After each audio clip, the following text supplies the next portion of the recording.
with such a dignified class of entrants into the Dr. Oliver Wall of Honor. First of all, I'd like to thank the staff here at the Black Cultural Center for all the hard work that they do each day of the week, every day of the year. As somebody who brings people here myself so that they can take benefit and get pleasure out of all the different artifacts that are encompassed in this great facility, I think that we really need to recognize the important role that it plays in all of our lives.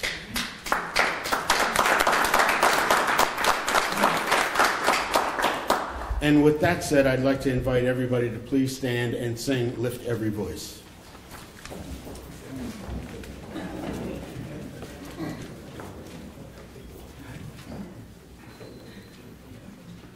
Lift every voice and sing till earth and heaven rings. Ring with the harmonies of liberty. Let our rejoicing rise high as the listening skies. Let it resound loud as the rolling sea. Sing a song full of the faith that the dark past has taught us. Sing a song full of the hope that the present has brought us. Facing the rising sun of our new day begun. Let us march on till victory is won. At this time, I'd like to call upon the president of the Black Cultural Society of Nova Scotia, Pastor Brian Johnson, who will give us the official opening prayer and the official welcome.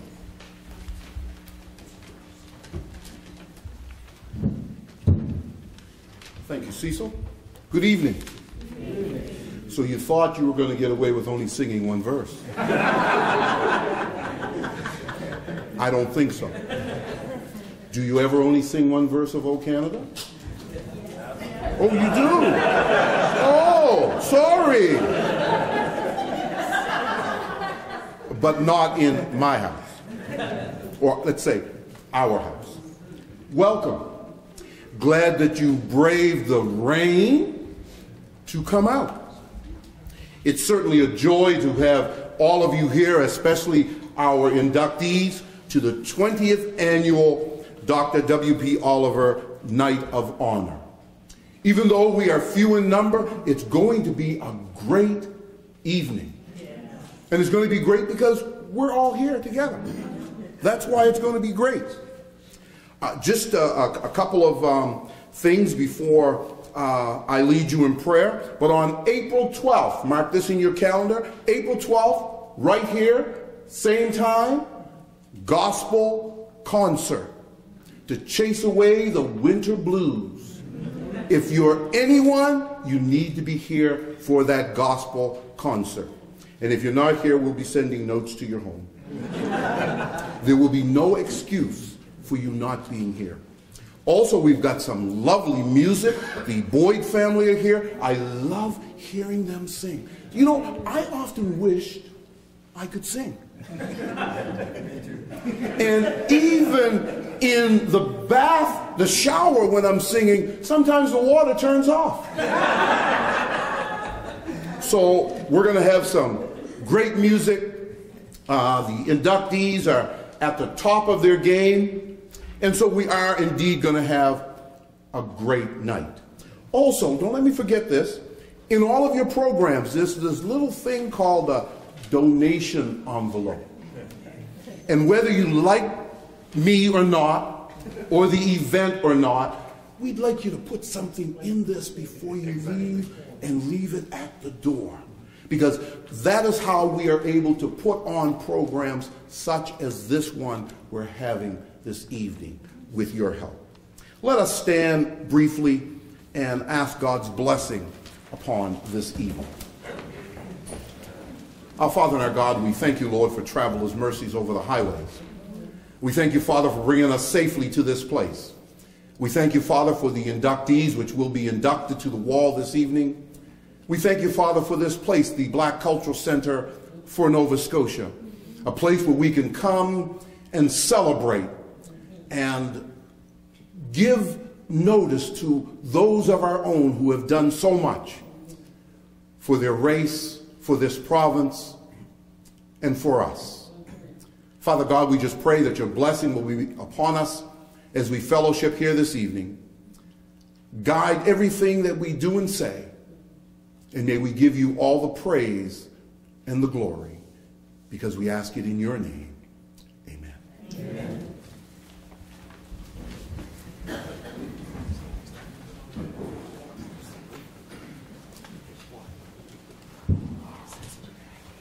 Thank you, Mr. President. Part President, part comedian. The water turns itself off. Well, speaking of music, and I don't want to be disrespectful to the sound man over here, but I thought that we had Lift Every Voice over there all queued up, ready to go. And he gave me that look like, no, go ahead, start singing. Did you notice that look of fear on my face? Yes. Our next performers did. They noticed that because they know, they sense that fear in another person when it comes to vocal ability that we do not have. But they do. And I am really pleased to call up the Boyd family. They are extremely popular and well known in their church. They performed on these grounds a couple summers ago for the Freedom Festival. It was the first opportunity that I had to hear them sing, and I think I probably gushed in my enthusiasm after they finished their performance. I was just so excited. So, ladies and gentlemen, please welcome the Boyd family.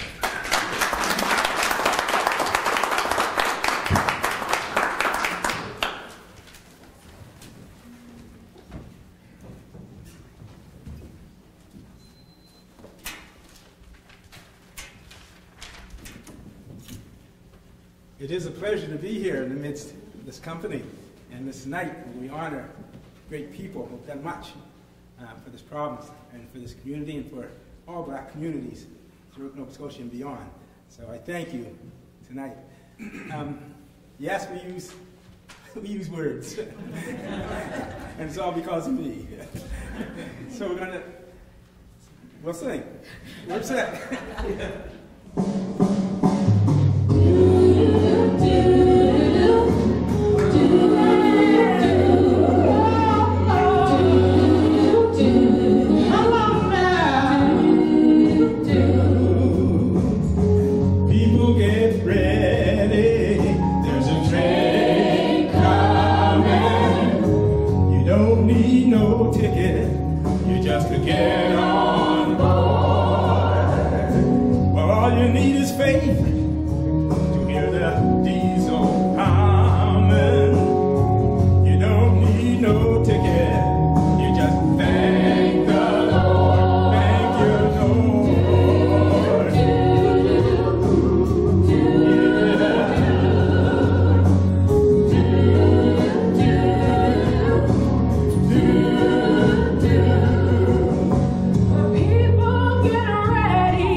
There ain't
we speak doubt, he speaks faith.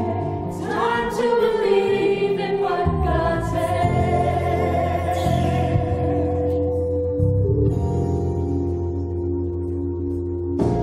It's time to believe in what God said. It's time to believe in what he promised. We see small, he sees great. When we speak doubt, he speaks faith. It's time to believe in what God said. Time to believe in what God said. Time to believe. Time to believe in what he promised. We see small, he sees great. When we speak out, he speaks faith. It's time to believe in what God said. Don't allow your past to dictate where you're going, or anyone make you believe you can't go on. 'Cause God's promise is true, and what he said he will do. It's time to believe, oh, believe, oh yeah. Time to believe in what God said. Believe in what God said. I believe in what he promised. I see small, I see great. I spoke it now I speak faith. I will believe in what God said. Time to believe. I will believe in what God said. What God said. I will believe in what he promised. When I see small, I see great. I spoke it now I speak faith. When I see small, I see great. I spoke it now I speak faith. I do believe, I do believe, I do believe.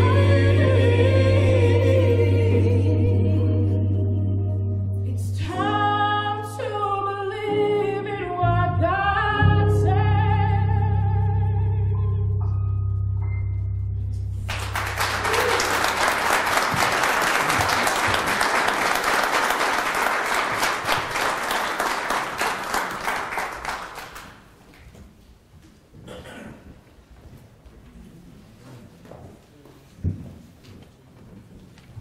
Once again, ladies and gentlemen, the Boyd family.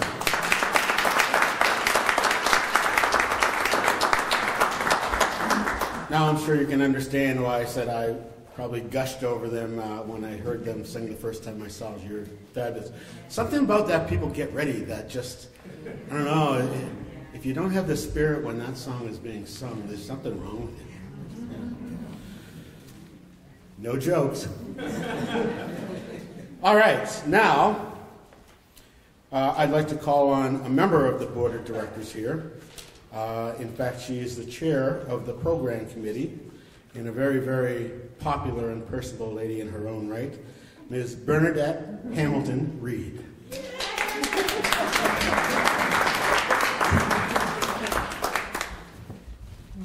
Thank you for that, Cecil. Good evening, everyone. Good evening. It is indeed a lovely evening to be out. Thank you all for coming to share with us here at the Black Cultural Center as we celebrate and give you a history of the last 20 years.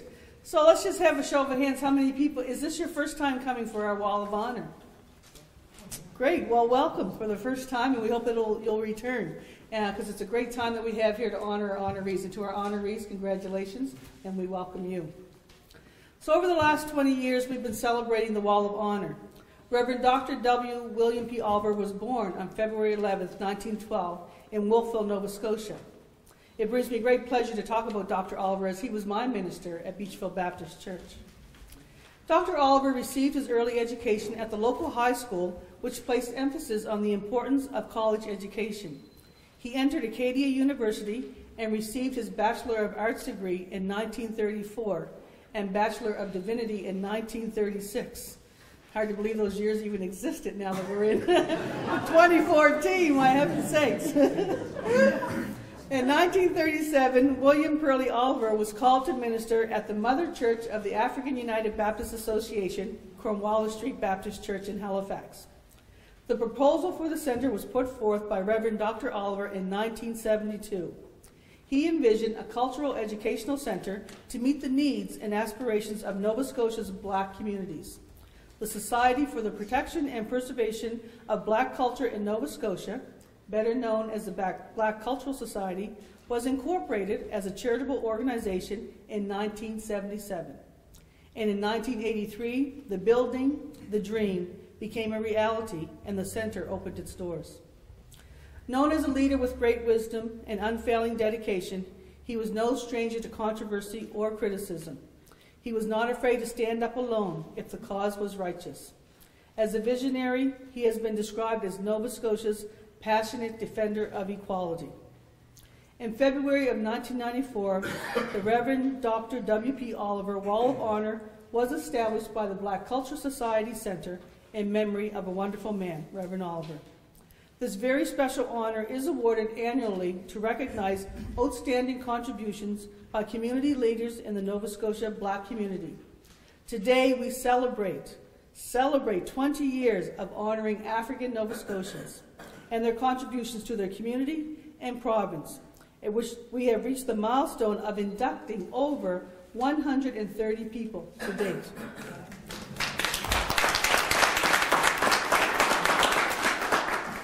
Reverend Oliver's legacy lives on, and he died peacefully at home in Lucasville in May of 1989.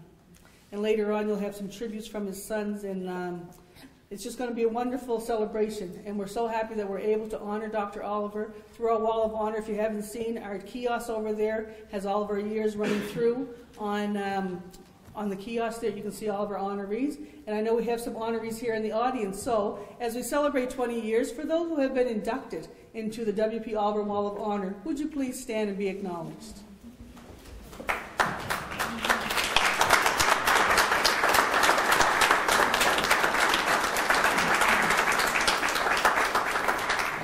And every year we look forward to your communities recommending and nominating different people in your community who you feel are worthy of this cause, and we would love to see them come here next year and honor them. So thank you for your time and enjoy the evening.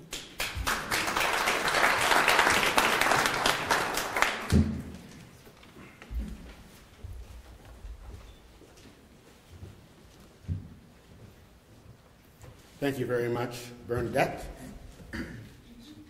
my cousin. I can tease her if I want to. You know, you're not the only person. I was baptized by Reverend Oliver.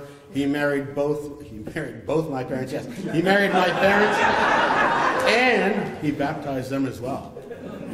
So, you know, the community, the small community that we come from, Beachville, has really, really been touched by the work of Dr.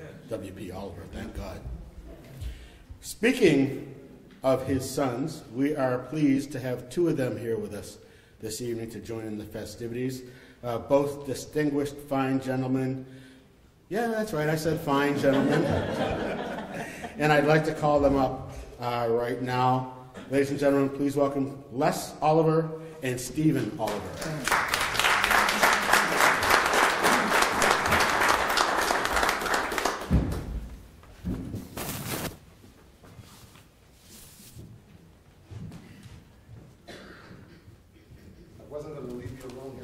Yeah.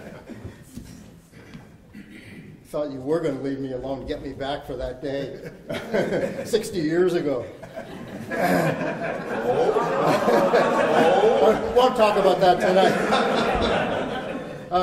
Honored guests, Councillor Nicol Hensby, Our honorees for 2014, the Boyd family, and the Boyd family. And we were always known as the Oliver family, or the Oliver Boys. Ladies and gentlemen, members of the Black Cultural Society, it's a pleasure to be here. I've been given 5 minutes. Steve, you can have 3. To say a few words about my father, William P. Oliver, a man who worked in African Nova Scotian communities for over 50 years. My brothers, Jules and Stephen, and I are humbly pleased to be associated with the Black Cultural Center's Wall of Honor that's named in our father's memory. It celebrates people who are making stronger communities in Nova Scotia through their individual positive contributions to the lives of African Nova Scotians. Jules really does regret not being here with us tonight, Steve, but he did want us to pass on his thoughts, and he said that he would agree with anything that Steve and I said. So that's a cue, okay? So we'll try to do the job. As a child, I was painfully aware of the fact that all 4 of my brothers, they all had skills that I lacked. Billy had his excellence in art, music, and literature. Philip had his special talents in athletic, social, and natural science. Jules was a masterful communicator. He was a leader and a social analyst. Steve was talented with compassion, caring, and grace of motion.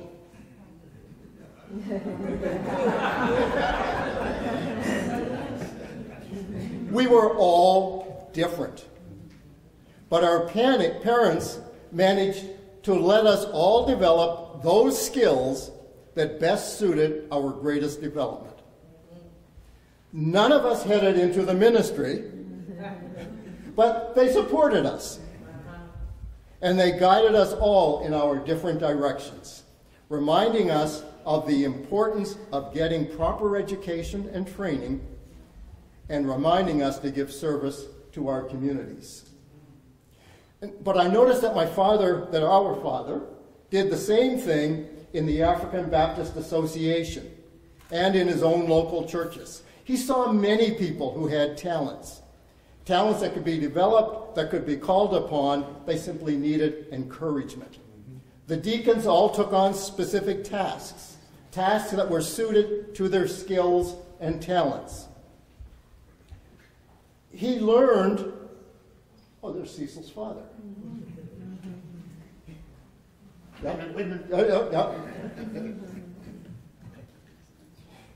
I noticed that he did everyone had skills and talents, and he learned his teamwork as a young man.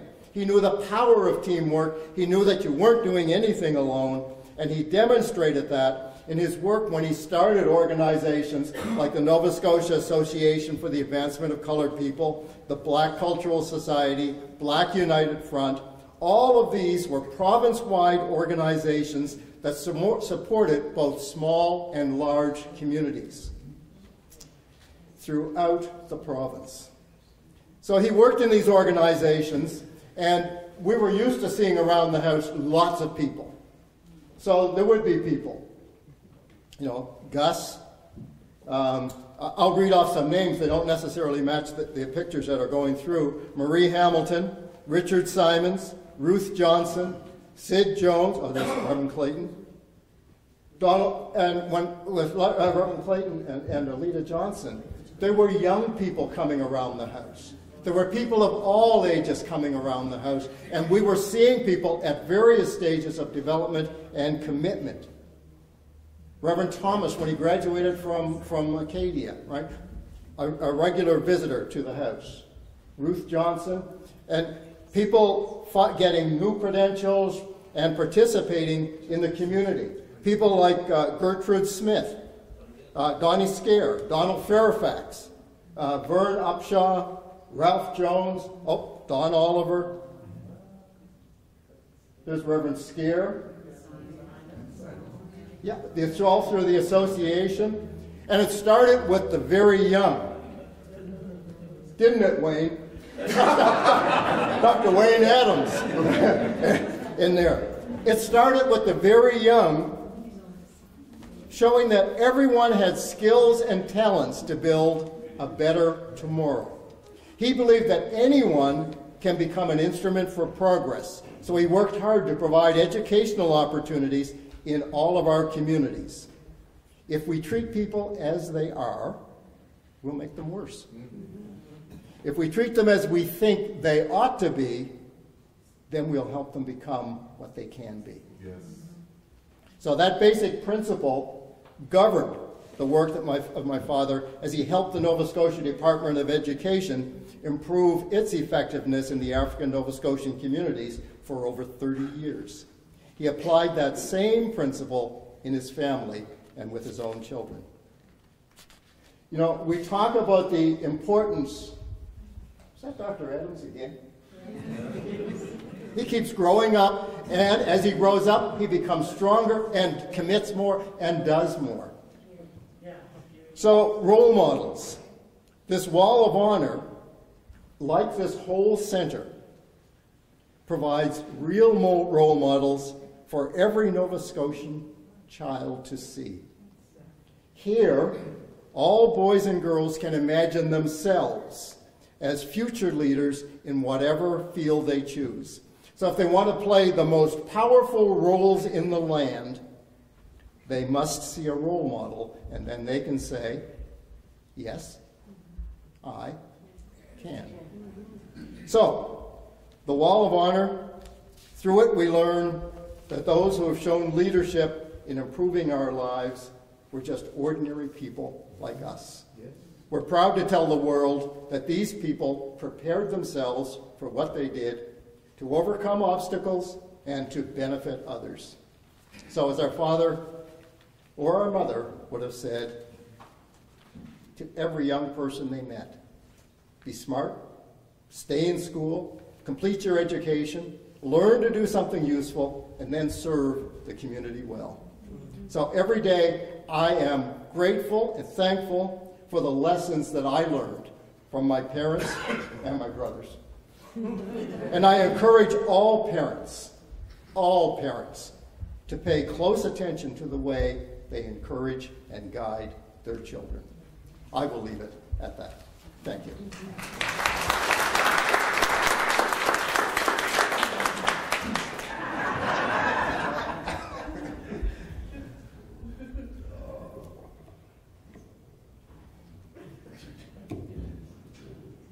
It's such a pleasure to be here this evening and to be here with my brother Les, because I grew up in a special period of with my parents, different from what my older brothers did. Most of my memories are of when I was alone with them, and my brothers had left, gone on to other pursuits, and they never got babysitters. And some of you may remember me coming along to meetings, to churches at Beachville all the time. I'd be in the front pew. And they took me everywhere.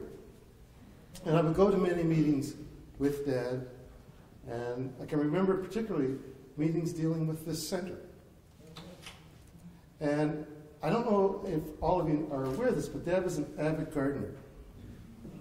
That was his, and he used lots of images about the garden.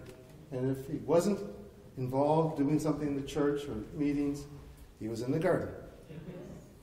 And if it was the winter time, he was thinking about there. And it seemed like he had the same approach with people and things. And I can remember the very, very, very early days when I'd be sitting around and he would use me as a springboard. It'd be me and the dog laid on the ground. We'd watch the TV, and quite often on a Saturday night he'd talk about the sermon. He said, Steve, what do you think about this? And we talked. And then occasionally the idea of the center came up, the Black Cultural Center. And he would look off as if he was looking off into the horizon. And he had that ability. Mom had it too. I don't know if you can remember this. They take this big pause and they look off and there'd be a hesitation, and then they come back with the most amazing answer. And I think Dad had foresight. And he knew the significance of getting the center and what it would have in terms of long-range benefits for the people he was working with at that time, but also for the kids. And I've been here for a number of events to see the fruits of the seeds that were planted in the 60s. And I guess the actual proposal came through in 72, was it? Yeah. So the idea just to be here, just to share with you that I feel so privileged to have had the opportunity to be around my father and watch how he created and planted so many seeds and how they have come forward and produced such great fruit, such great produce. And I know that if he was here now, if he was peeking around, he'd be nodding his head and saying, yes, yes, keep going. This isn't enough. And that's the one thing I remember. They said, well, you know, this is good, but we can do more. Right? It was always looking forward to the future. It was only the next step. So I really didn't prepare anything. Thank you, Les, for preparing that. But I really just wanted to get up and to share some of those feelings and to let you know that I think that I was very much blessed to have been exposed to that kind of environment with my parents. And to be able to be here today and to see this as evidence of all of their hard work, and to be here with the inductees tonight. And I just want to say thank you for listening, and let's keep going.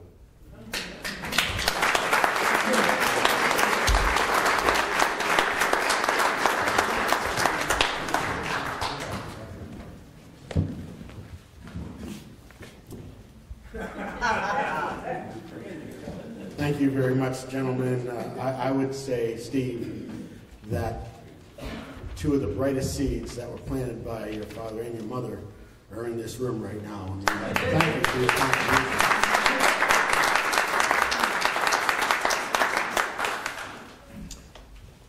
Now we are going to be graced with more music from the brilliant Boyd family. I don't know what you're doing, but if it's as good as those first two, bring it on.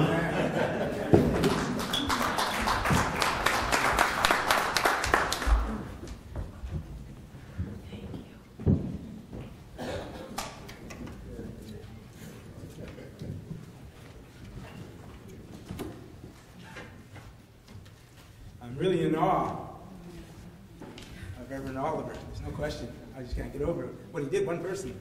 I mean, really. I know he had people helping, but he stepped in faith and did what God called him. His wife must have been a wonderful woman. I've never met her. I met him. He must have something special. That's right.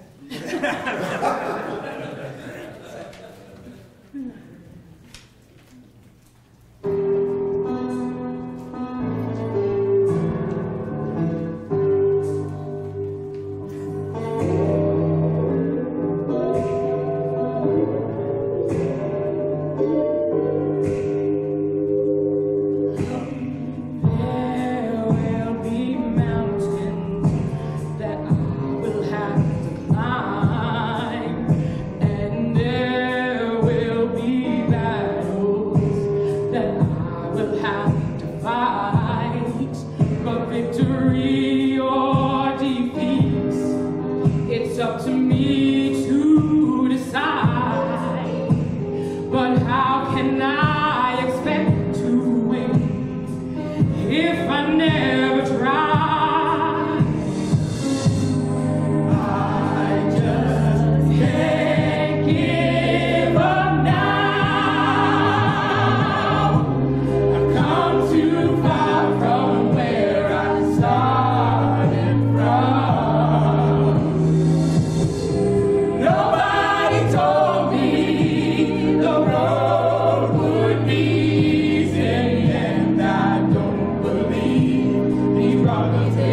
just lift my head up to the sky and say, help me to be strong.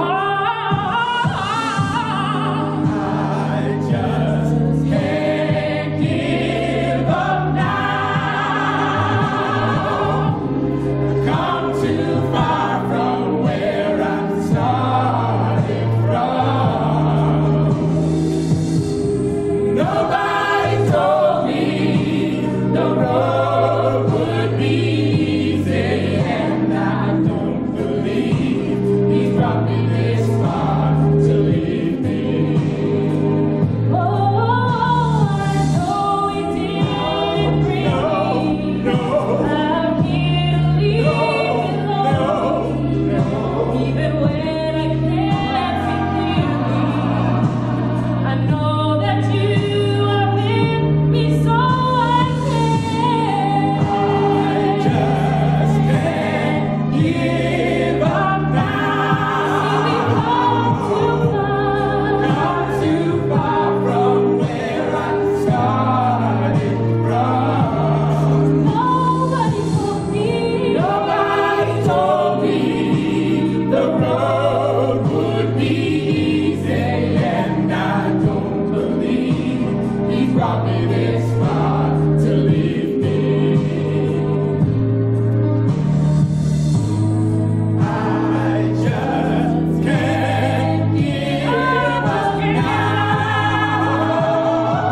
Come too far from where I started from. Nobody said it easy. Nobody told me the road would be easy. I don't believe he's brought me this far to leave me. I just can't give up now. I just can't give up now. Come too far from where I started from. Nobody told me. Nobody said it the road would be easy, and I don't know he's brought me this far to leave me.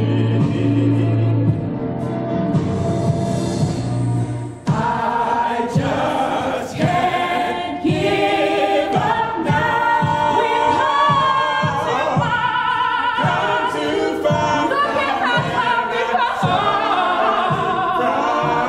He never promised. He never said it would be easy, but he promised. Yes, he promised he'd never leave me. To leave me.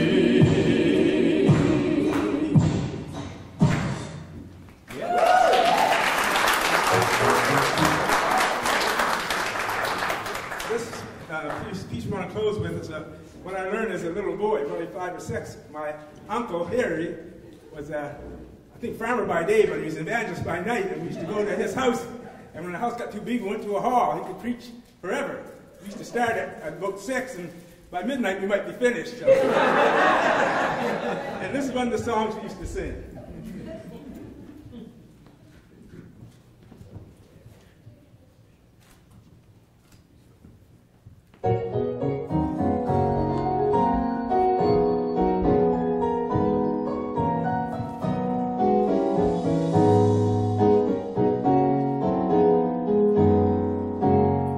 Well, we come this far by faith, And we are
one more time for the Boyd family. Give it up.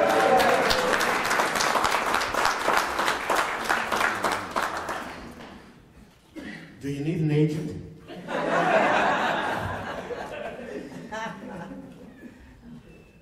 Can we help you, Mr. Gannon? Oh. I thought the stage was getting overrun here before we got interlopers, they used to call them. This has been a truly wonderful evening, and we're all here for such an important reason, to honor these beautiful people in the front row, and to get such inspirational music to accompany that truly makes you feel good. It does, it makes you feel good.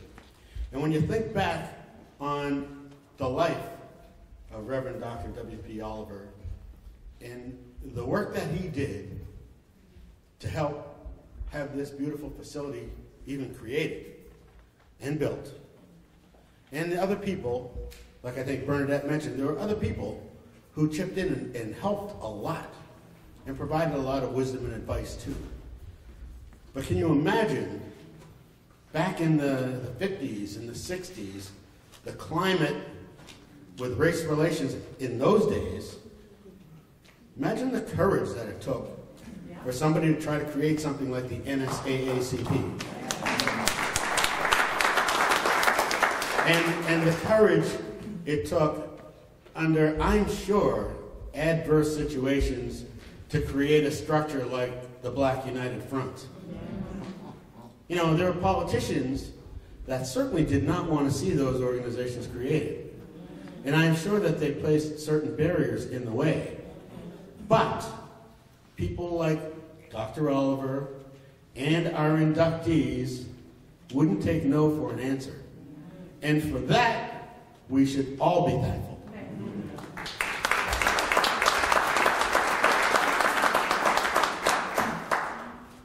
With that as a backdrop, I'm going to invite Pastor Brian Johnson to come forward.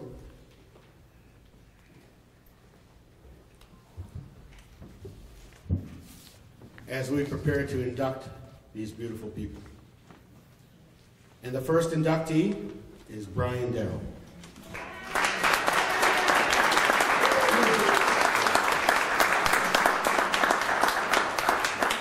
Brian Darrell has demonstrated years of dedicated leadership in the African Nova Scotia community in various capacities. A native of Toronto, Ontario, though we don't hold that against him. Mr. Darrell has had a long passion for Nova Scotia, in particular, the African Nova Scotian community. He's been committed to uplifting the interests of the Black community in a variety of capacities. Over 42 years ago, 1972, which coincidentally isn't that the year that the proposal went forth for the Black Cultural Center, he was one of the founding members of an organization known as the Provincial Black Basketball Association, an organization that is still active and alive today.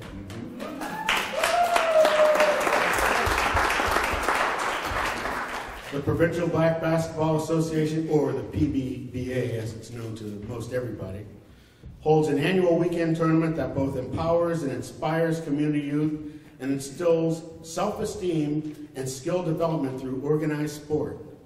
And Brian, correct me if I'm wrong, but wasn't the creation of that kind of associated with the Black United Front? Yes, actually it was. It was an offshoot of what they had as a festival or a fair.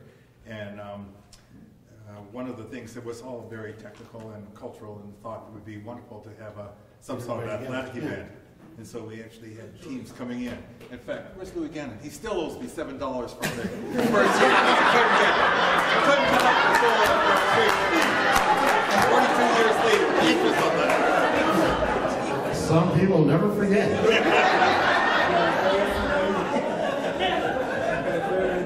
But it is just so beautiful that the creation of that organization was also tied into the work and the foundation laid by Dr. Oliver. Mr. Darrell also founded the Cabot Trail Relay Race in 1987, which is a 260-kilometer race through the Highlands of Cape Breton. This, even now in its 27th year, continues to bring over 2,000 individuals to the area on an annual basis. Mr. Darrell is also a professional engineer and is noted as the first black person to be president of the Association of Professional Engineers, as well as a founder of the Association of Black Engineers.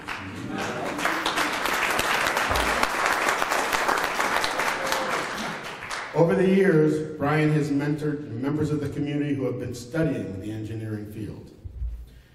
He continues to be eager in his commitment to the community through volunteering and involvement in a wide range of activities such as Big Brothers Big Sisters, the Halifax Community Investment Fund, to name just a few. And he's also known as the kayak guy. And I'll let him tell you about that. Ladies and gentlemen, please welcome Mr. Brian Darrell.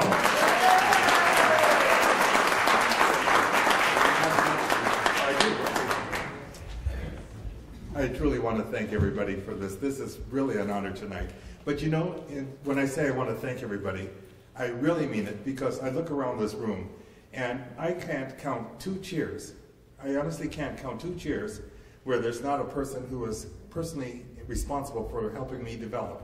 Because when I came to Nova Scotia, I didn't know anybody. Did not know a soul. Got off the plane, came into town. The first person I met was Walter Borden at the bus station, who introduced me to Joan Jones, okay? I knew the boys from when going to Acadia. I met the Joneses there, met Connie Sparks there, where's Chuck? Chuck Smith and his family out there. My life, my entire development. Oh, I didn't even mention that Stevie Oliver was my roommate, okay? Went to the Olivers for dinner quite frequently. The basketball tournament was a function where I got to meet all kinds of people, and all of these people helped with the development of me. And so what I am today is because of what you actually created. And I truly want to thank you for that. Okay? So it's me thanking you. Brian, on behalf of the Black Cultural Society and the W.P. Oliver Wall of Honor, I want to present you with this certificate, and it says, presented to Mr. Brian Darrell for outstanding community service in the black community of Nova Scotia. Congratulations. God bless you.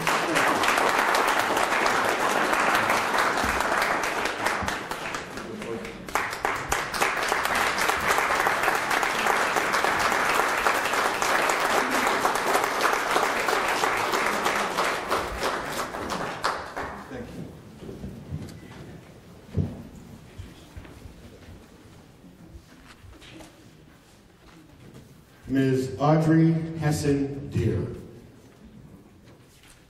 Ms. Hessen, from Halifax, is a pioneer in the arts, being the first African-Canadian graduate of the Nova Scotia College of Art and Design in 1951 with honors.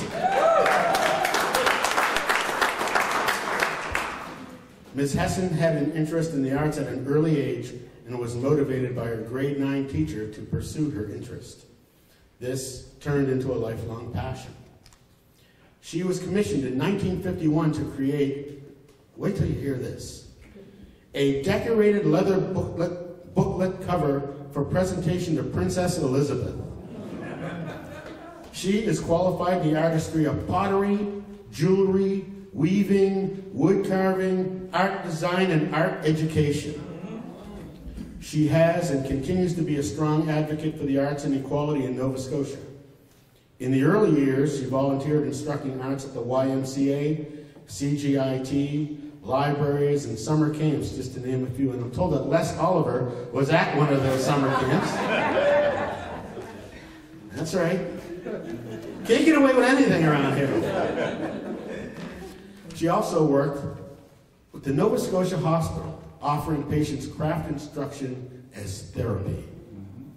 Takes a special individual to want to do something like that. In 1997, she had a piece of her artwork showcased at the show The Soul Speaks at the Art Gallery of Nova Scotia. She has been involved in 3 major art shows. She's married to Bob, and together they have 3 daughters. Ms. Hessen remains active in the community, promoting black art at 80 plus years of age. And she told me upstairs that the Black artists of Nova Scotia had her featured at the Evergreen House. She had a whole room full of her artifacts. She is a pioneer, a true pioneer, and she was the only living member who was featured at that event. Ladies and gentlemen, please welcome to the stage Ms. Audrey Hessen-Deer.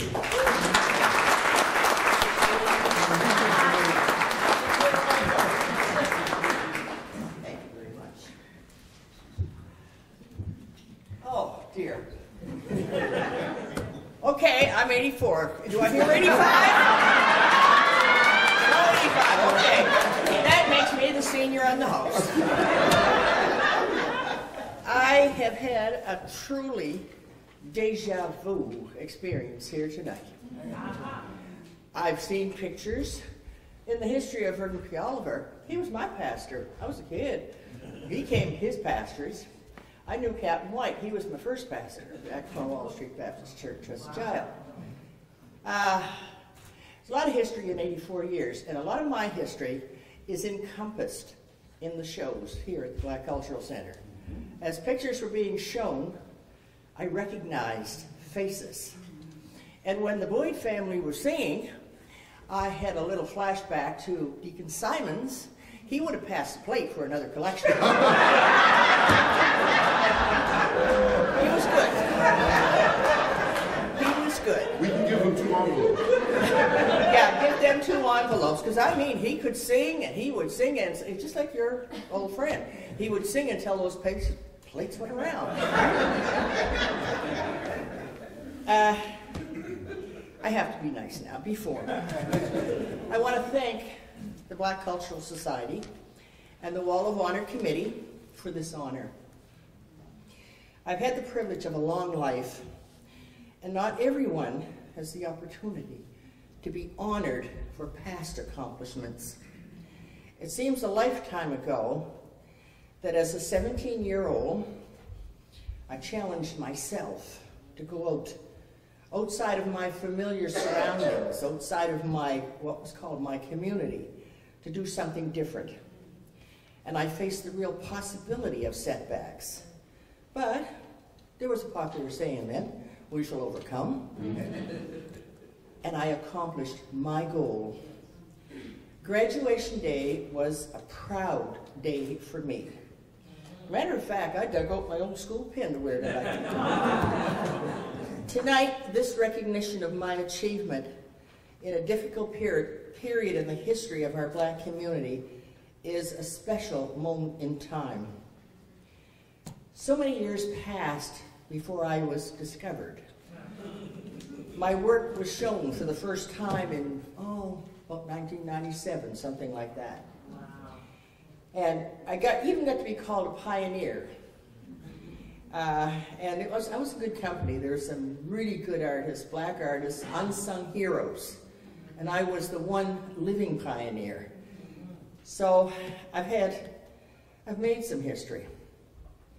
And now it feels so good to know that my name is forever in the record of the Black cultural history of Canada.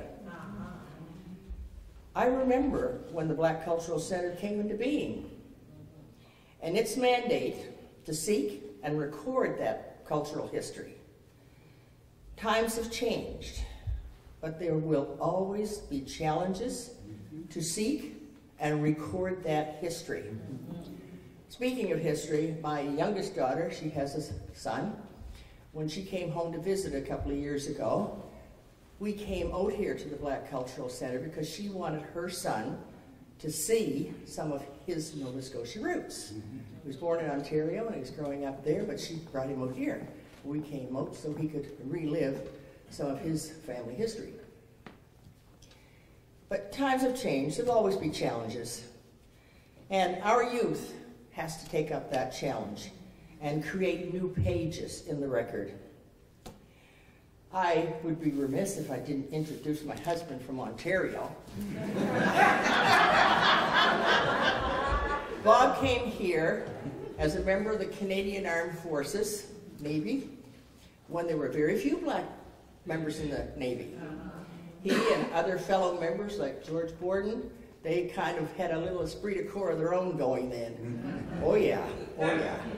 But he is a converted Nova Scotian now. And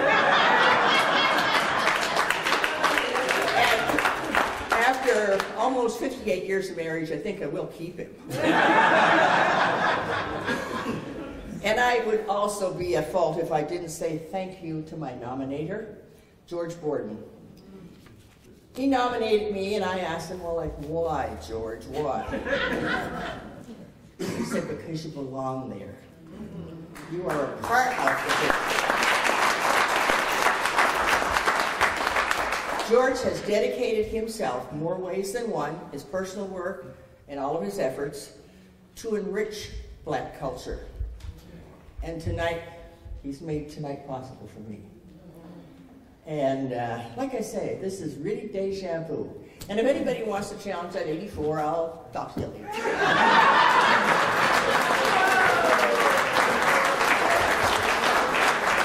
behalf of the Black Cultural Society and the WC Oliver Wall of Honor, it is my pleasure to present you with this certificate for outstanding community service in the black community of Nova Scotia. God bless you. Thank you.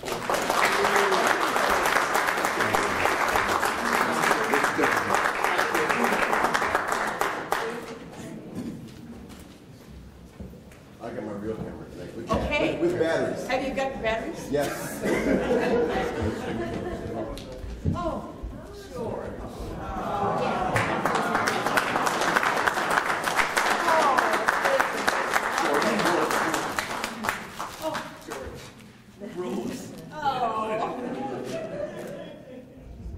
Then, Brian? If there's flowers. Look at me. Thank you. I feel like a star. Absolutely.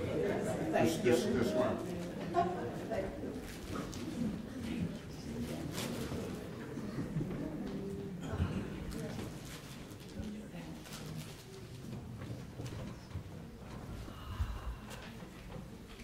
Mr. Borden, I'm not that sensitive, but that almost brought a tear to my eye.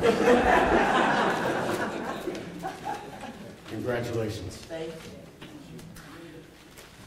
Our next inductee, I'm going to be nice. Joan Jones. Joan Jones has been a community activist and champion of social causes for generations. A strong leader, a strong female leader in the African Nova Scotian community, Ms. Jones has dedicated her life to advocating for that community. She became a strong voice for the community during her time as an opinion columnist with the Chronicle Herald, sharing her wisdom, her thoughts regarding racial and gender inequalities, social justice, as well as a plethora of other minority-related issues. In 1993, Joan was one of 5 women awarded the Federal Status of Women Governor General's Persons Award at Rideau Hall in Ottawa. In 1965, she was a founding member of the Kwacha House, a project to inspire and empower the youth to take part in political change. This group would provide a voice to black teens who wanted their concerns to be heard by the government. Joan went on to become an advocate to help those in need with the justice system through her fantastic work at the Metro Legal Aid Clinic. She has also brought her passion and volunteerism to several other organizations in the community that are working towards the betterment of African Nova Scotians, such as the Halifax chapter of the Congress of Black Women, the Black History Month Association, and the Women's Legal Education and Action Fund, to name a few. But I became close to Joan through her involvement in another very, very important yet underrated committee. And that is, Joan was part of what was called the Joint Management Committee for what is now known as the Department of Public Safety Canada. In those days, it was the Department of Justice. And the federal government had pots of money that they wanted to distribute to various communities for crime prevention efforts. Joan made sure that a percentage of the money in Nova Scotia went to African Nova Scotia community. In fact, there are many a bruise on this arm from her saying, this is what we're going to do. And we did it. So, ladies and gentlemen, it is my privilege and great honor to welcome to the stage Joan Jones.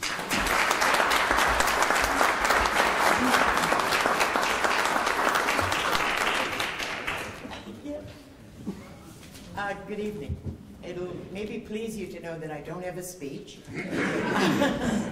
I would like to thank the Black Cultural Society. I am truly honored and humbled, and also give thanks to my family and friends for all of their support over the years, because a lot of what I've been involved in, I don't think I could have done without their support.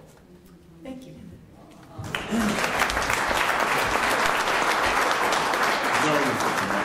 behalf of the Black Cultural Society, with Dr. W.P. Oliver Wall of Honor, it is my pleasure to present you with this plaque for outstanding community service for the Black community of Nova Scotia. Congratulations.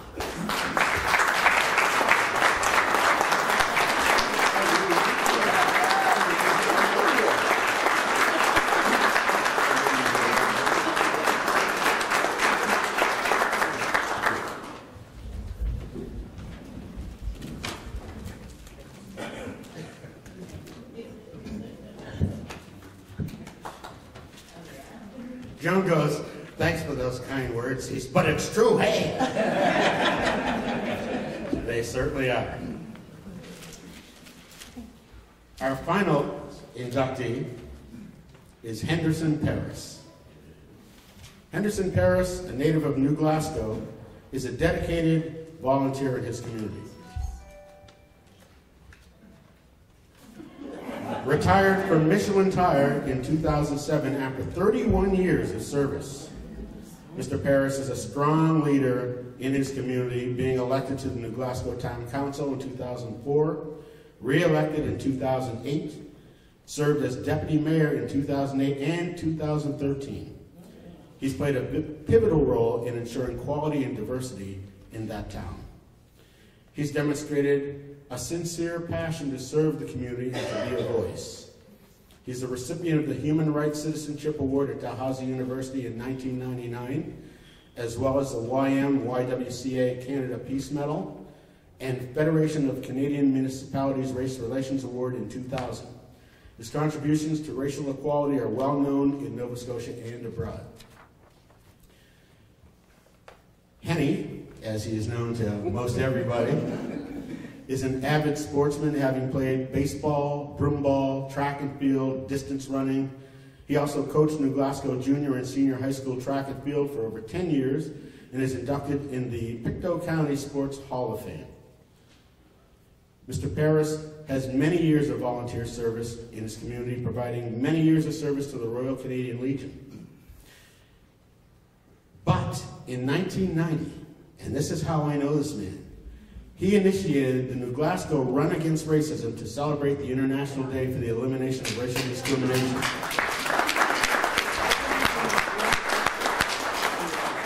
The run continues to be an important celebration in New Glasgow each year, and in 2001, he was presented with the CTV News Maritimer of the Week for this achievement. Now, ladies and gentlemen, I just want to remind you, just like back in all those days when Dr. Oliver was laying those foundations, imagine this man running for political office in New Glasgow, where there's only a small percentage of minorities. Not only has he been elected, he's served his community proudly and been deputy mayor. That is a tremendous accomplishment.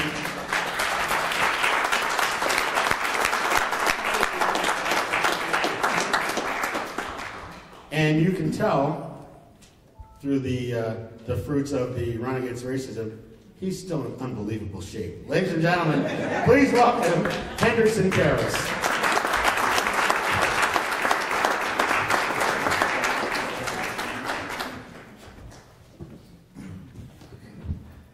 Thank you, Cecil. Good evening, everyone, and I promise you I won't be long. I know in the political world sometimes, excuse me, they say that you guys can really talk, but I know I have some fellow colleagues here tonight from HRM, and so, and of course, Dr. Wayne Adams, and there might be others, so I will not start naming people. But it's certainly great to be here, and I'm really pleased and privileged to be a recipient here tonight and be named to the Dr. W.P. Oliver Wall of Honor. Each time I come in to this center, I always take a second breath, and I feel like I'm coming home, and that's just what it means to me, to see, you know, like so many very vivid photos and memorabilia of days gone by and up to the present. It instills in us something that is very, very pure and natural, is that we do deserve to be here. And thank by the grace of God for the vision of Dr. W.P. Oliver and friends. This establishment is here today. So again, I cannot say enough about this place and the journey it has taken for it to be here. I certainly want to thank Dr. Oliver, Les Oliver, and Steve also for being here, for Mr. Russell Gross, who I've been in contact with through email and since I was notified, and also to Brian Johnson and members of the society. Being selected to the Wall of Honor, and this the 20th anniversary, again, it's very, very special. And I don't have a speech prepared, so I just have some notes, so please bear with me.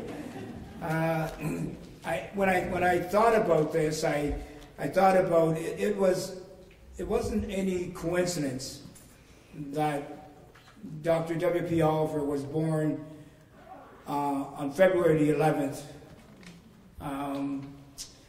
And because we've come to know how much the month of February means to us. First and foremost, as African Nova Scotians, and secondly, as Nova Scotians indeed. And when I say it was no coincidence, because I'm reminded of two other very important and monumental people in history, and one was President Abraham Lincoln, who was born on February the 12th.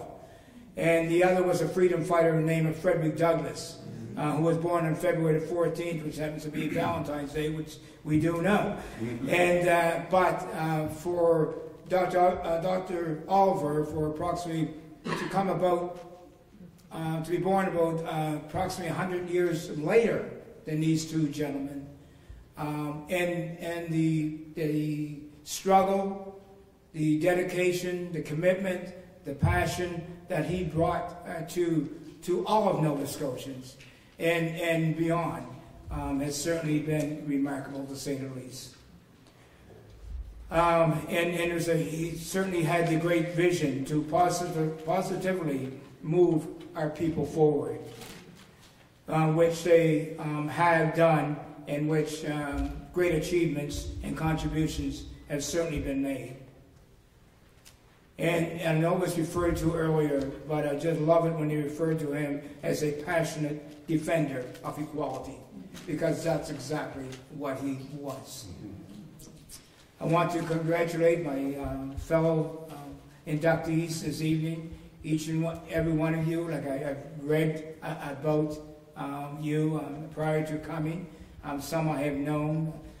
Brian, we certainly crossed paths and ran together a number of years, for a number of years around the province, and so it's certainly great to see Brian again, and to get reacquainted with Joan and to meet the lovely Audrey.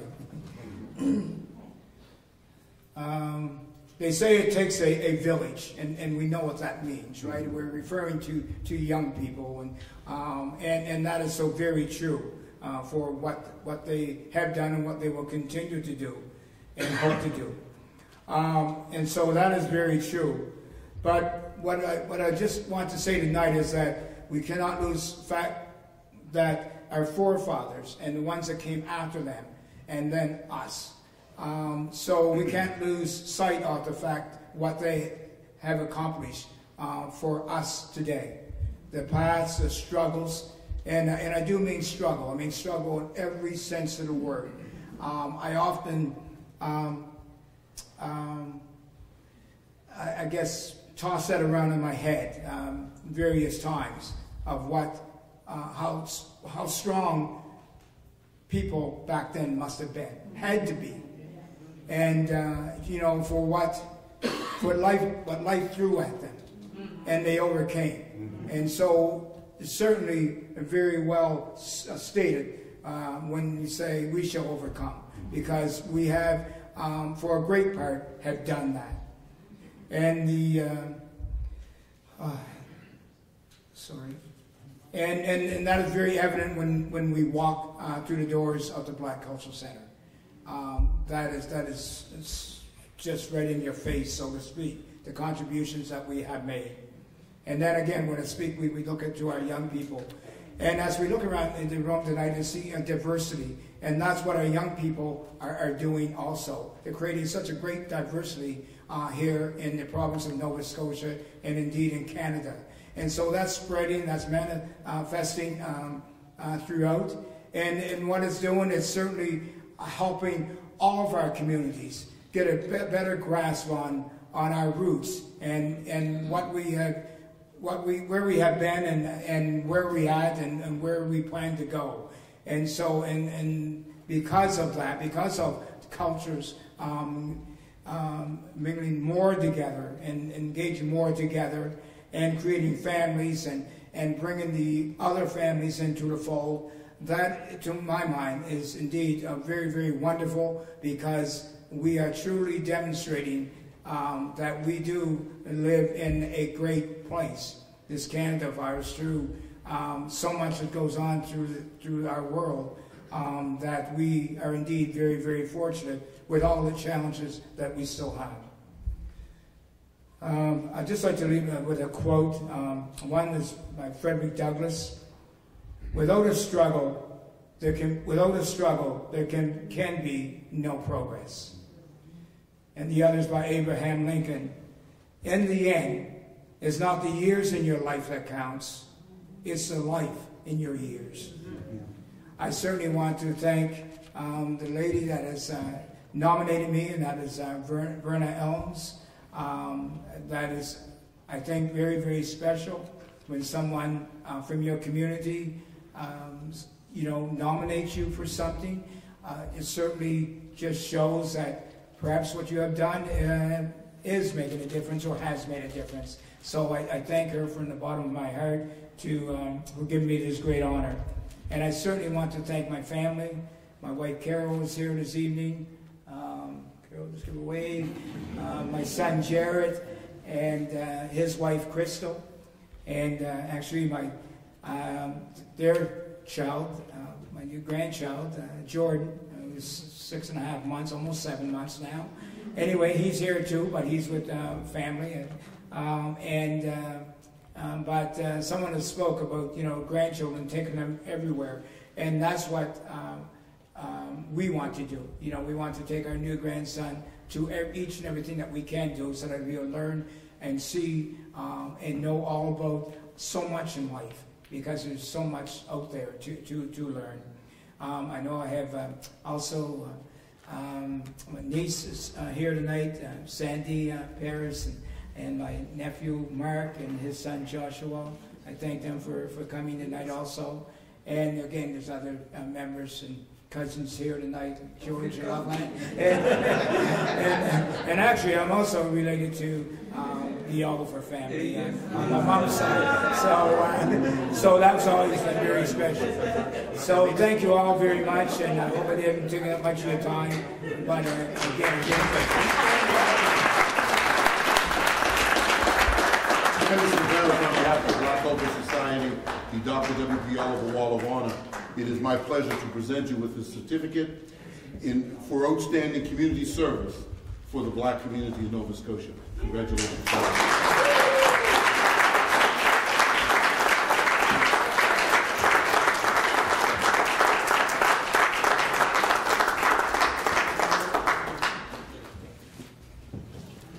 I'm going to ask Les and Steve if they would come and assist me in this unveiling.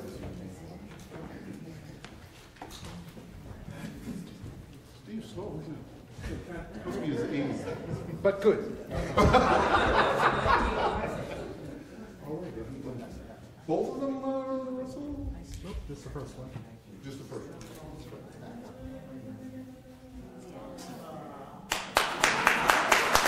2014 inductees.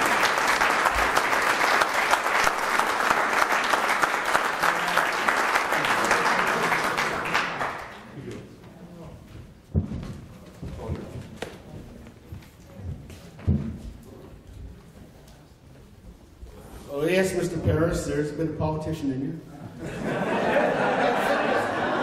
I'd like to thank my cousins. George Borden, you're related to everybody. Well, ladies and gentlemen, that about wraps it up this evening, but before we leave, I would like to once again give a round of applause and ask our inductees to stand so they can be recognized one final time.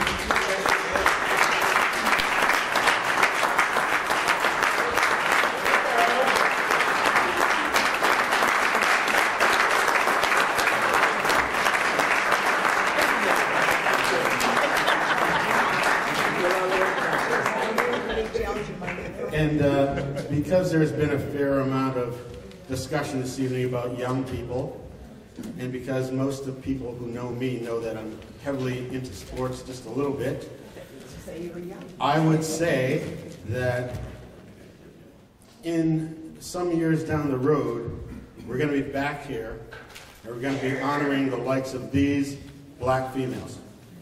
From the community of Halifax, Angelina Carvery. From the community of Cherry Brook, Rachel Coward.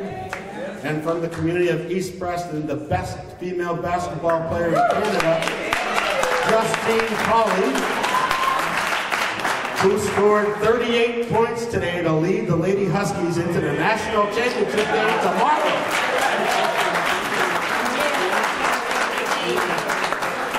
If they can win that game, history will be made. It'll be the first time a team from the Maritimes has ever won the Nationals at the women's level. So this is no small accomplishment, and I'm sure that the coach is praying that they're all in bed right now. I would like to thank the Oliver family, Les and Steve. I'd like to thank Pastor Brian Johnson. I'd like to thank Russell Gross, Lou Gannon, the staff here at the Black Cultural Center. I'd like to thank one more time the fantastic Boyd family for your presentation. And I'd like to say congratulations one more time to Mr. Brian Jarrow, Ms. Audrey Hessen-Dare, Ms. Joan Jones, and Mr. Henderson Paris on your truly fantastic accomplishment of being our latest inductees. Thank you very much, ladies and gentlemen. Hope you enjoyed yourselves. Have a great evening.